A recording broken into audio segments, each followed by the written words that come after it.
Well, Alaska Daily is the drama series about a daily newspaper in Anchorage starring Hilary Swank. And I'm joined by the writers and creative team behind that show, Tom McCarthy, who's executive producer and creator, Peter Elkoff, executive producer and showrunner, Vera Starbard, the writer, and Sandra Chwialkowska, who is also a writer on the show. I'm at Nola Gold Derby. I want to kick things off, and I'll ask you the first question, Tom. What is the biggest challenge in telling a story about telling stories? That's a great question. A lot of challenges. I don't think there's been a show on the air about a newsroom, a newspaper specifically newsroom, in a long time.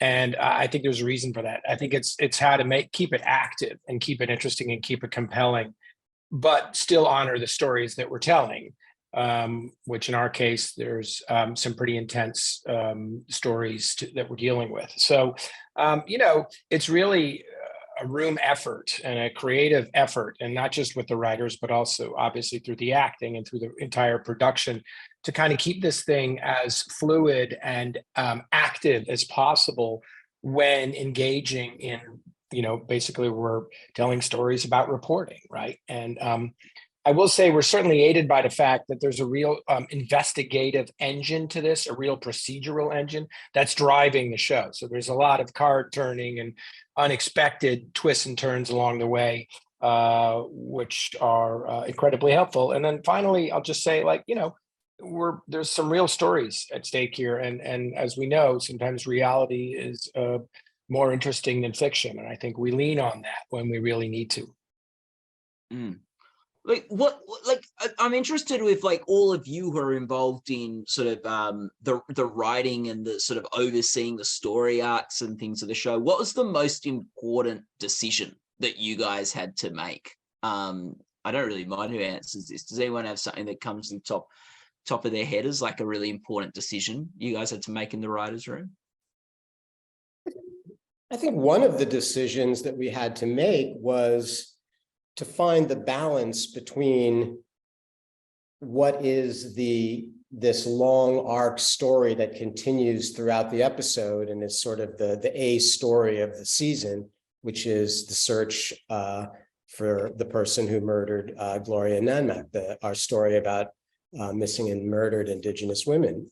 And then the combination with that of closed-ended daily stories, because not every story that a journalist writes is of enormous weight and dramatic potential. Sometimes they're funny, sometimes they're just emotional. So it was really about how do we balance these two different tones and weights within the season, and that took some time to do, to figure out how to get the right balance. Mm. Vera, do you have a favorite scene from the show? Something that you enjoyed writing or enjoyed developing? Well, as we're about to film my episode, there is one that I hope will still be there, and it's speaking Tlingit, and actually speaking the language of the land. That's really important to me.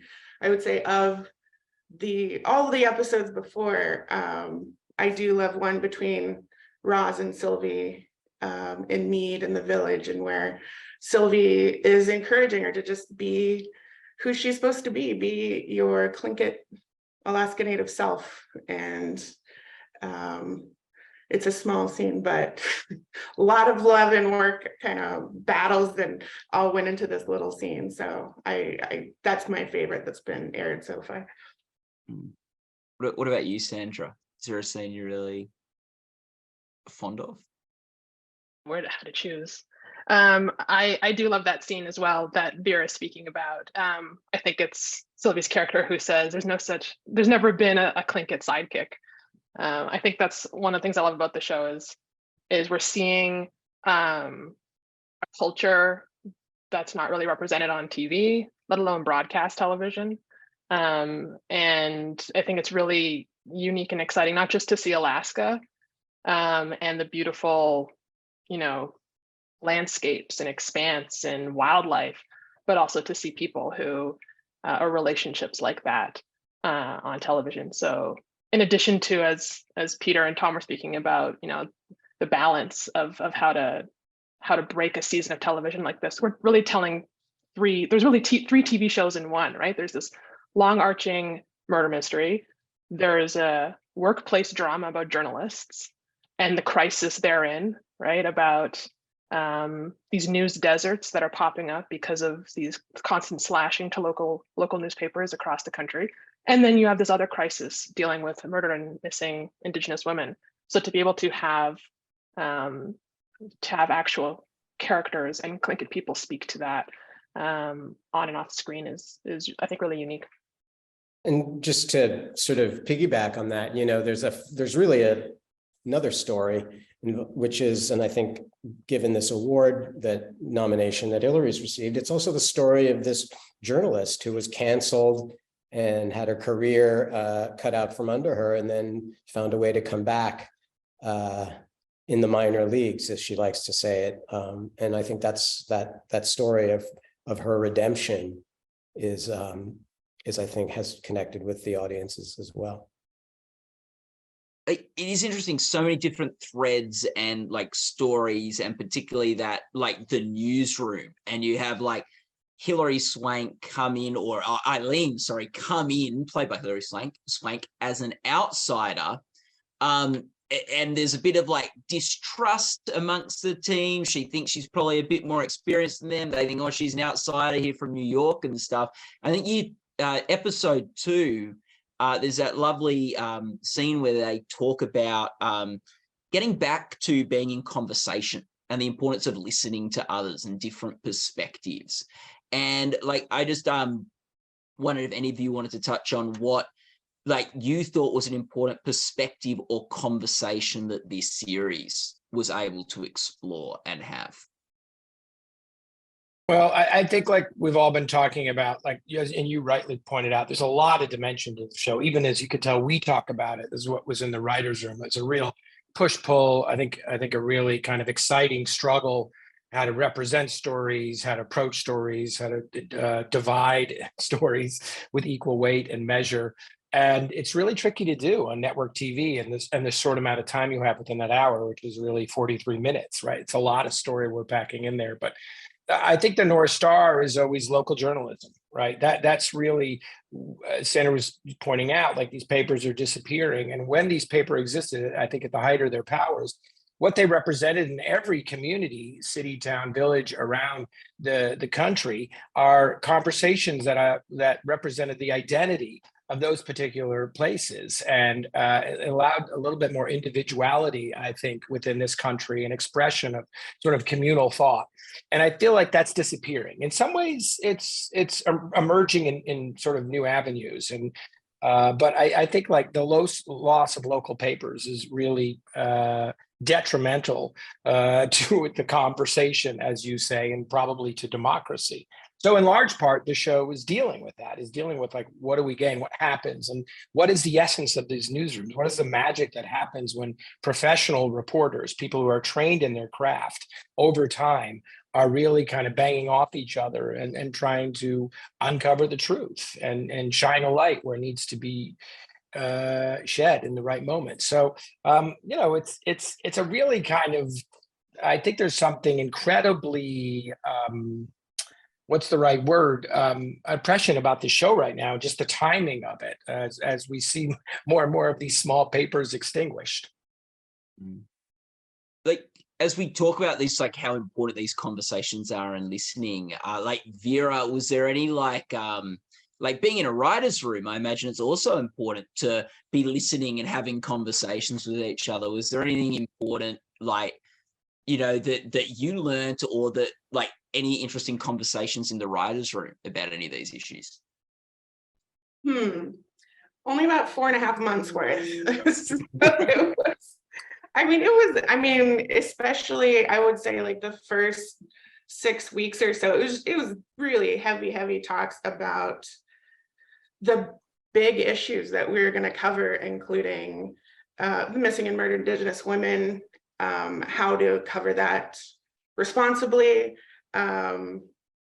including you kind of had this like life imitating art even in the writer's room, because you're trying to cover something on screen, but you're also trying to show journalists trying to cover it responsibly in the actual show. So it was sort of like, you know, how do we figure out this here and do it simultaneously there? And that was sort of I think in some ways it's still happening. I mean, I don't think these conversations ever stopped. Like every episode kind of has its discussions of what journalists really would be doing, how to tell that in an interesting narrative way, and then how do they cover these big real issues that are all taken from, you know, things that are really happening in the communities I grew up in. I don't know, it's there have been many conversations even this week, you know, like it's never going to end. You know, to Vera's point, like a lot of us with a ton of television experience came in with zero real understanding, knowledge of the MMIW crisis in Alaska. And some of us came into the show, you know, without Tom's depth of information and degree of passion about reporting in newspapers. So this show on multiple levels was a real learning curve for a lot of us. And we had a few reporters who knew all about reporting, and you know, and Vera, who was this wealth of passion and information and emotion about the MMIW crisis, and Andrew McLean, another Alaska Native writer. But there was so much catching up in so many ways, and then taking it all and filtering it through the least likely delivery system, broadcast television, right? Like if this were a documentary, we could tell the story any way we wanted to. If it were a movie, it would be another way. If it were cable, we would have another prism, but literally the most difficult contradictory delivery system of broadcast television, where they want wins and big exciting moments, and you know, nobody wants to be too sad or too happy. Yes, it was quite a labor. I think it was a really fascinating room because, you know, with Mike Resendez, Gabe Sherman, and Kyle Hopkins, who wrote this series with ProPublica and the Anchorage Daily News Lawless that we really mined for information on this. We had this sort of wealth of journalistic knowledge, as Peter pointed out, with Vera and Andrew, and well beyond the MMIW, just our lack of understanding of Alaska Native culture, right? We just, like a lot of people, it was like this, as Vera was saying, that first 6 weeks was just a download. The burden was really, we were just peppering, trying to catch up. And you know, it's incredibly taxing for them, I think, and it was incredibly taxing for us on the learning side. It was just like, but also exciting, right? And I think, you know, I think we're all incredibly proud of the character of Roz Friendly and how she's come to screen and what she represents. And it was like, it was a real communal effort, you know, and it's building something like this show from scratch and trying to figure it out and crack the code. It's not easy. I think here we are in episode 11, as Vera just said, we're still wrestling with these issues and still figuring it out. Peter's right. It's a really, I've never done network. It's a really tricky code, you know, and I think we've now just started to really get a handle on it. You could feel mid-season us sort of getting our legs under us. And, you know, I think we're all really hopeful for a second season because I think we're love to jump back in on it. Vera touched on this like really fun idea, how like it's like there's this meta thing where you're trying to think about how to tell stories while people are like in the show thinking how to cover stories. Sandra, how similar do you reckon the Anchorage, the Alaska Daily, the newsroom on the page, how similar is that newsroom dynamic to your writer's room dynamic? That's a great question. There is definitely some interesting meta overlap I mean, on the newsroom front, we had an incredible asset in our corner, as Tom mentioned, in the form of Kyle Hopkins, who's the Pulitzer Prize-winning journalist who covered the lawless, the MIW crisis, and the huge deficit in policing and all the very systemic issues in Alaska at his newspaper in Anchorage. So we had him in our room to be able to speak to characters and rhythms and idiosyncrasies of a small town newsroom. But like in any writer's room, if you spend 8, 10, 12 hours a day with the same people in one room for 6 months, you're going to get to know each other incredibly well. So there is this sort of summer camp, found family aspect to a good writer's room that works really well. And just like our newsroom in Alaska Daily, where there's a camaraderie, there's a closeness, where these people have been through, difficult times together, highs and lows. Same with the writer's room. But also we had a lot of interesting meta things going on where our in-house journalists, as Tom mentioned, Mike Resendiz, Gabe Sherman, in addition to Kyle, they were also writing journalism. They were writing long-form pieces, in their off hours. And that was fascinating to see those moments of meta crossover where they're using journalist terminology that they would then educate the rest of the room about, because they were incorporating those tactics or those strategies in their reporting, which we would then sort of cherry pick into our own storytelling. So one of the unique aspects of this room, I think it was really smart on the part of Tom and Peter to staff the room in such a way where we had one part Alaska Native contributing their lived experience, and we had one part of actual professional working journalists who were contributing that professional experience and teaching the rest of us, how do you put a profile together, and how do you write this investigative piece, and what do you do when your subject doesn't want to talk to you? How do you actually do the nuts and bolts of journalism to the rest of us TV writers who'd been in, dozens of other rooms before and were able to contribute a kind of professional knowledge of, as Tom Peter mentioning, just breaking story. How do you break down an episode and write to those act outs? I mean, to put a finer point on what Sandra is saying, when we would find ourselves in the room talking about a very political, emotional, something to do with race, one of the sort of really touchy subjects that needed to be discussed on the show, we would be going back and forth, and there would be different opinions, and the room would take sides. And then I would always say, hey, whoa, this is the scene.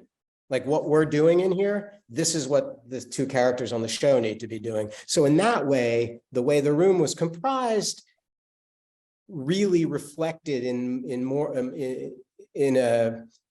a art imitates life kind of way. I mean, we were literally having conversations that became the basis for scenes because we had people with varying degrees of knowledge and passion about varying elements of the show. And then just one more thing, like for me, and I think for maybe Sandra, others, like I've worked on a lot of less specific kinds of dramas, more soaps and character shows. And a lot of times you would come in and the best thing you could bring into the room was like, I had this fight with my wife last night. This is what it was about. And, you could take stuff from your personal life and use it on the show. Nothing from my personal life was relevant to this particular show because it was so specific, And I'm also hoping in your eyes room, less ferrets got on the loose. That's true. Very true. Well, that was one of those details that's true to life. Really? Well, close. It was actually in the true story was a hamster, I think, was brought to the newsroom in Anchorage, and that was an idea suggested to us by Kyle, our resident journalist from Alaska. Just to circle back on one thing too, Matt, like you asked about the real newsroom and our newsroom, like, Sandra's right, it was sort of a meta. It was more of an inspiration. Like we really had to sort of separate ourselves from that newsroom because we had to make something for television, and we had to come back to that. And whenever you're telling a story, there's work that has to be done that can't sort of remain as faithful to the real life. I mean, we just felt that's why we changed the name of the newsroom, and the reporters are all different.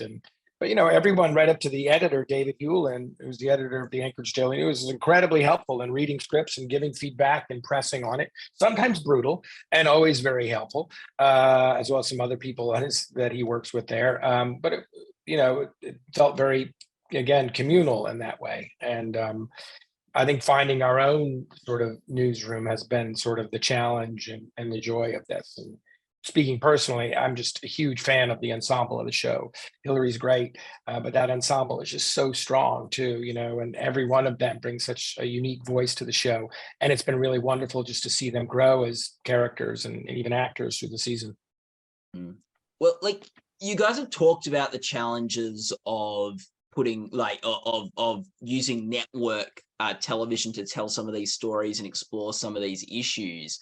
And I believe it may have been Peter before who said that Hilary Swank got a Golden Globe nomination just in the past couple of hours, or in the past day, for this performance in the show. And it might be tricky telling some of these stories in network television. It's also quite tricky to get awards when you're in network television and get nominations, because I think one of only two network TV nominations this year at the Globes. Peter, what does that mean for the show and Hilary to get recognized in this way?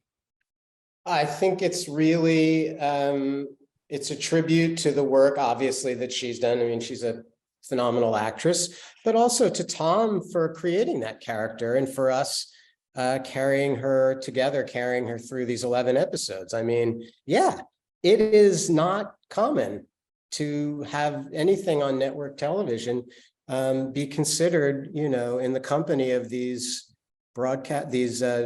streaming and cable shows. So I think there's a lot of, deserved credit to go around to all of us. And to everybody. I think, look, it's always hard to predict whether you get a second season, but I think all of these kinds of things are just, more confirmation that we made the right kind of noise, I think, Tom, you said before that, that local journalism was the North sort of star for you guys in approaching the show. And we talk about Hilary Swank got a Golden Globe nomination, a two-time Oscar winner. Tom, you were also an Oscar winner. You won for writing Spotlight, which was also about journalism. How was approaching sort of those journalistic issues different or similar to how you approached it with Spotlight, your Oscar-winning film? That's a complicated question. As Peter pointed out, answer as quickly as you like. I will. The platforms are very different, right? From a film to network TV, certainly. In Spotlight, it was almost a pure procedural in many ways. Here we have, I think, a lot more time to explore, the kind of the lives of journalists, right? And I think all of us went into this in some ways saying, how do we just, as well as explore a local journalism, how do we just humanize reporters, right? Over the last 10 years, they've been sort of systemically dehumanized and demonized,